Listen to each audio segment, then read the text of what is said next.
Birlashgan Millatlar Tashkiloti tashabbusi bilan 2004-yildan boshlab har yili 9-dekabrda Xalqaro korrupsiyaga qarshi kurashish kuni butun dunyoda nishonlanadi. Mamlakatimizda ham har yili sana munosabati bilan korrupsiyaga qarshi kurash oyligi e'lon qilinadi. Joylarda esa ushbu illatga qarshi kurashda fuqarolar faolligini oshirishga qaratilgan tadbirlar tashkil etib boriladi. Buxoro davlat universitetida o'tkazilgan tadbir tafsilotlari navbatdagi lavhada.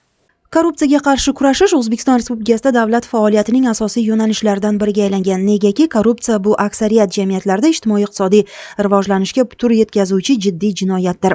Unga qarshi kurashishda hamma birdek faol bo'lishi, har bir fuqaro o'z huquqlarini anglagan holda korrupsiyaga qarshi kurashishi muhim albatta. Yoshlarda jamiyatdagi mazkur illatga qarshi keskin munosabatni shakllantirish maqsadida Buxoro davlat universiteti Tabiiy fanlar va agrobiotexnologiya fakultetida ham yoshlar ishtirokida tadbir tashkil etildi.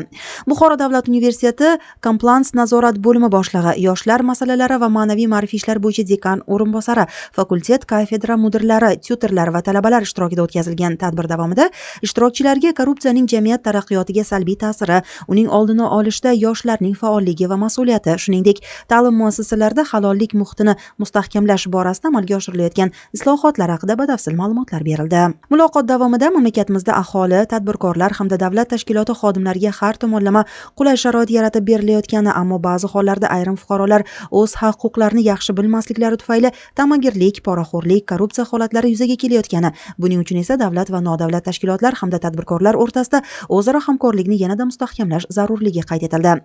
Yoshlar sahna ko'rinishlari orqali korrupsiyaning davlat va jamiyat hayotiga salbiy ta'sirini ko'rsatib berishdi.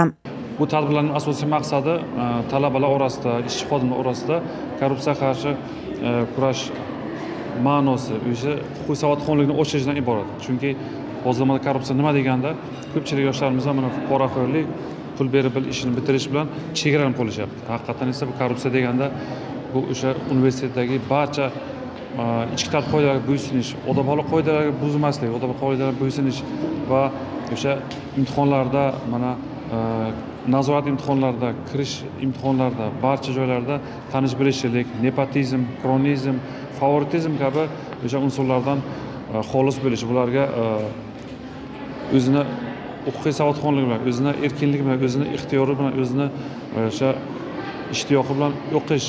Chunki ko'pchilik talabalarimiz mana hozir yangi akademik korrupsiya degan termin chiqdi. Akademik korrupsiya deganda mana shu plakatdan foydalanish, imtihonlarda telefonlardan foydalanish, turli xil texnologiyadan foydalanib o'qimasdan, tayyorlanmasdan imtihonlarni topshirishga ayrim talabalarimiz o'rganib qolishgan. Mana shularda prezident aytganlarga o'xshab bizga bitiruvchi diplomli talabalar kerak emas, bizga mutaxassislar kerak degan shiorni tashlayapmiz hozir. Chunki qachonki talaba imtihonlarda, nazoratlarda telefonlardan foydalanmasdan faqat o'qib bilim bilan o'tish mumkinligini agar tushunsa, agar ular talabalar o'qishni boshlaydi. Mana bu yerda o'sha korrupsiya huquqlarini sodir etmaslik, korrupsiyaga qarshi kurash bo'yicha har bitta o'sha o'ziga qurol qilib olish, o'qimasdan, bilim olmasdan jamiyatga yetarli kadr bo'lib yetmasligini hammalari tan olib, hammalari o'shani tushunib yetishlari kerak. O'sha shu tadbirlarimiz ham o'tkazayotgan barcha profilaktik tadbirlarning asosiy sababi ham talabalarimizni o'sha yetuk mutaxassis bo'lish, sifatli bilim olishlariga shart-sharoit yaratib berishdan iborat. Mazkur tadbir fakultetda korrupsiyaga qarshi kurashish madaniyatini yanada kuchaytirish, shaffoflik tamoyilini rivojlantirish hamda yosh avlodni halol va mas'uliyatli fuqaro sifatida tarbiyalashga xizmat qiladi.